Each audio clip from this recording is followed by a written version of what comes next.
A Rádio Cidade FM apresenta Programa Pão Nosso de Cada Dia. Apresentação: Padre José Alberto Souza Lima.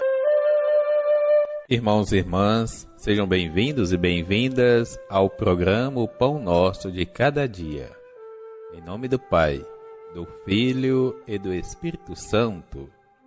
A graça de nosso Senhor Jesus Cristo, o amor do Pai e a comunhão do Espírito Santo estejam convosco. Bendito seja Deus que nos reuniu no amor de Cristo.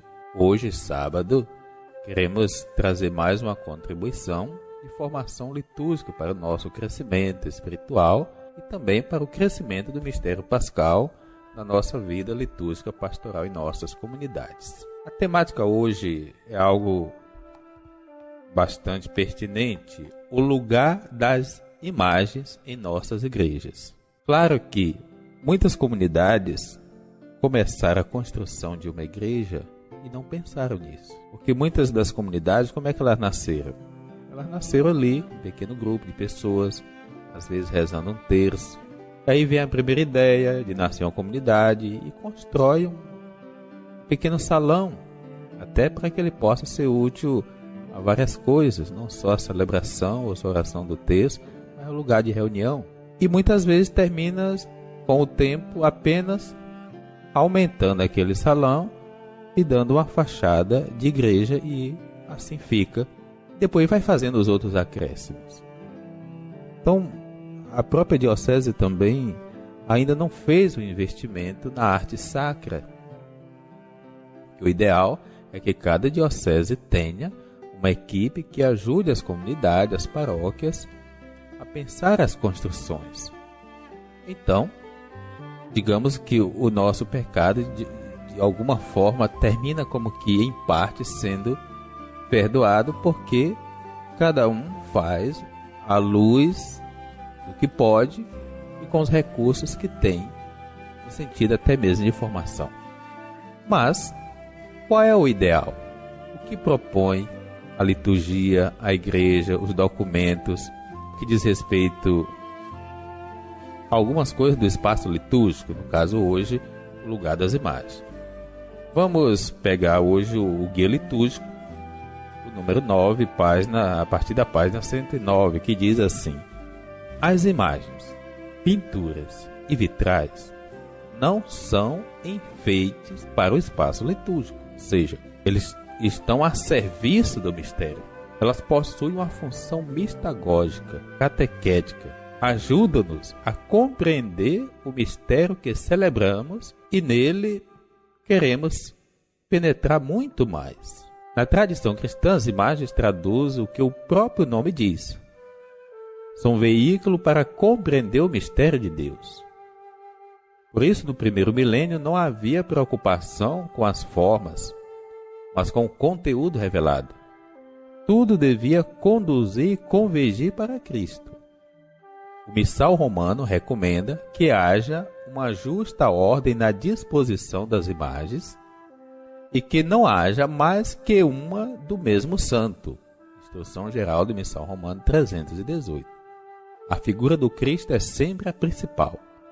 A imagem ou a figura de Maria e do padroeiro vem em segundo plano e sempre na perspectiva do Cristo e do mistério. Isto deve contribuir para a promoção de uma devoção que respeite a prioridade dos sinais sacramentais. As imagens e tudo o que compõe a iconografia tenha qualidade e dignidade artística. Tem um Cristo ali desenhado. Sim, mas esse Cristo, dentro da história e da liturgia, é quem mesmo? O que ele quer traduzir? Um Cristo desenhado, por exemplo, num presbitério, é o mesmo Cristo desenhado num salão de catequese? As imagens podem ser colocadas próximas à entrada, por exemplo, das laterais, ou no corpo do espaço, próximas da Assembleia. O centro do presbitério, a parede atrás do altar, seja reservada para o Cristo que pode ser representado como crucificado, ressuscitado, bom pastor o transfigurado. Vou repetir para que esse pecado não possa se repetir em nossas comunidades. Ou seja, o documento dá espaço, porque algumas igrejas históricas, essas imagens já foram introduzidas, então elas estão aí em vários lugares. Tudo bem, o ideal é que não houvesse tanta poluição, embora de imagens dentro da igreja, mas que houvesse o Cristo, que houvesse a imagem de Nossa Senhora, do padroeiro. Mas há uma ressalva muito importante que nós necessariamente precisamos observar, para que não tenha uma poluição de imagem. E quando tem uma poluição, significa que você enxerga tanta coisa que você não sabe o que é o essencial. Por isso, o centro do presbitério, a parede atrás do altar, diz aqui o documento, seja reservada para o Cristo, que pode ser representado como crucificado, ressuscitado, bom pastor, transfigurado. E claro, se a gente for seguir os estudos, é possível que outras imagens de Cristo também são possíveis. Por isso, para não errar, eu não vou desenhar o meu Cristo de qualquer forma, mas eu vou justamente de acordo com nossos autores sacros. Como, por exemplo, a gente tem a Regina Celi, Regina Machado, a gente tem o Cláudio Pastro, a gente tem as irmãs Pias Discípulas. Ou seja, a partir dessas orientações, a gente tem condição de colocar realmente o Cristo de maneira mais acertada, que nos ajuda realmente a celebrar o mistério pascal. A disposição da via sacra seja organizada de modo a favorecer o percurso dos fiéis que querem rezar voltados para as diversas cenas representadas na via sacra. Ela também não é um enfeite da igreja, mas ela assume uma atitude orante, porque o Cristo está lá no centro, atrás da parede do altar.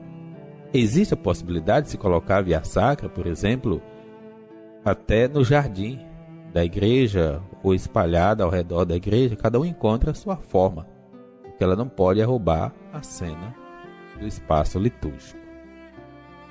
Fiquemos, portanto, com essa contribuição no que diz respeito à colocação das imagens em nossas igrejas, em nossas comunidades, que elas possam realmente ser pensadas dentro de nossas construções, que Cristo seja o centro quando adentrarmos dentro de um templo sagrado.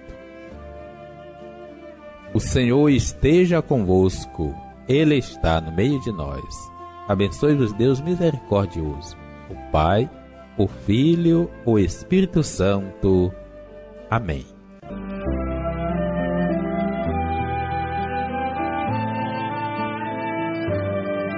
A Rádio Cidade FM acabou de apresentar programa O Pão Nosso de Cada Dia, com o Padre José Alberto de Souza Lima. Tua palavra é luz do meu caminho, luz do meu caminho, meu Deus. Tua palavra é luz do meu caminho, luz do meu caminho, meu Deus. Tua palavra